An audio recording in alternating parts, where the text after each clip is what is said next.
everyone and welcome to the Web Vitality e-commerce blog.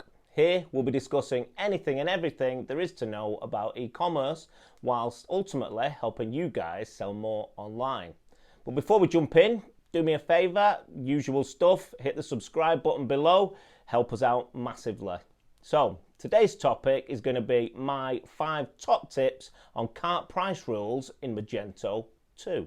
In addition to that, I've also written a more detailed guide which can be found on our blog by visiting www.webvitality.co.uk/blog, where you'll find more information on how to set them up, what they're all about, good things like that. If that's not enough, I've also given you a free download on the most commonly used cart price rules to get you going straight away. Cart price rules, what are they? Basically, they are a set of conditions that must evaluate to true in order to trigger the desired action.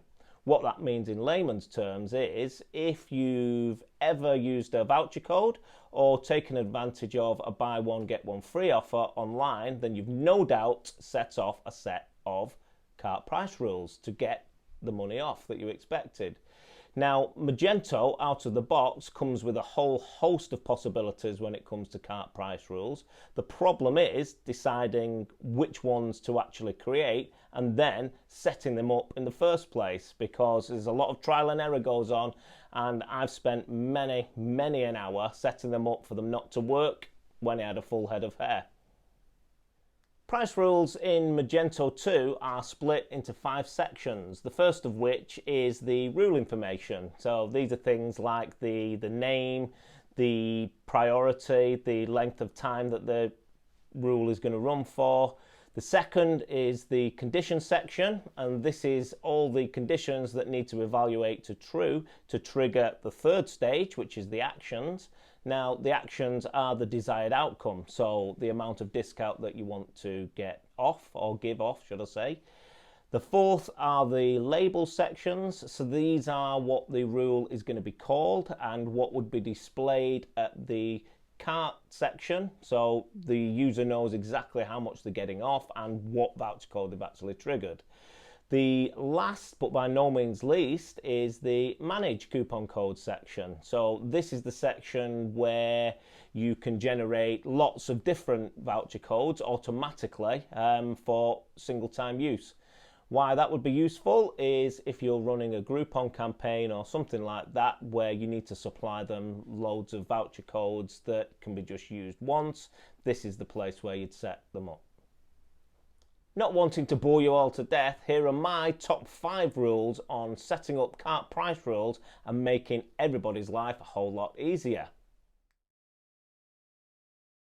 Price rules don't necessarily need a voucher code, but my first top tip is, even if you don't want them to have a voucher code, when setting them up, always create one. Why, you might ask? Well, in doing so, you then don't have to use a dev environment. If you create a voucher code, you can test, create in a live environment, because only you will know the actual code and only you could trigger the discount.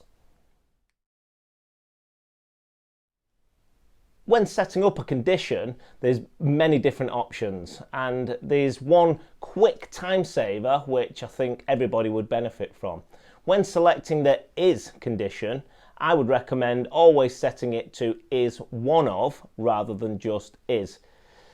Why? This is just because if you set it to is, everything must evaluate to true. So if you've got a product, for example, in multiple categories, for that condition to evaluate to true, the product must be in every single one of those categories.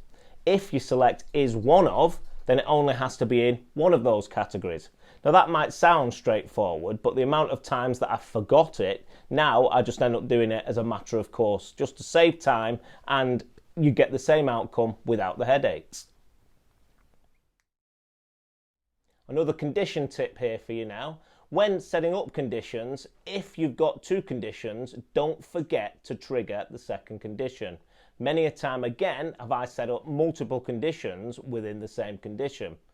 Always make sure that you click the very bottom green plus sign to set up a new condition if you don't want them all to evaluate to true all the time. Don't forget to turn the subsequent rules toggle to on. Why? Because it is possible for multiple rules to apply to the same product. And what you don't want to end up doing is giving away more discount than you actually need to for the sake of just switching a toggle to on. Don't make your rule names too similar, as this will make identifying them a lot harder when you've got multiple rules on the go. It's not so bad when you've got a few rules, but when there's a lot of them, giving them a decent naming convention will just make it easier for you to get to them quickly. So don't forget to hit the subscribe button below and go and visit our blog and grab yourself a detailed guide on cart price rules as well as the free download. Thank you for watching. Come back soon.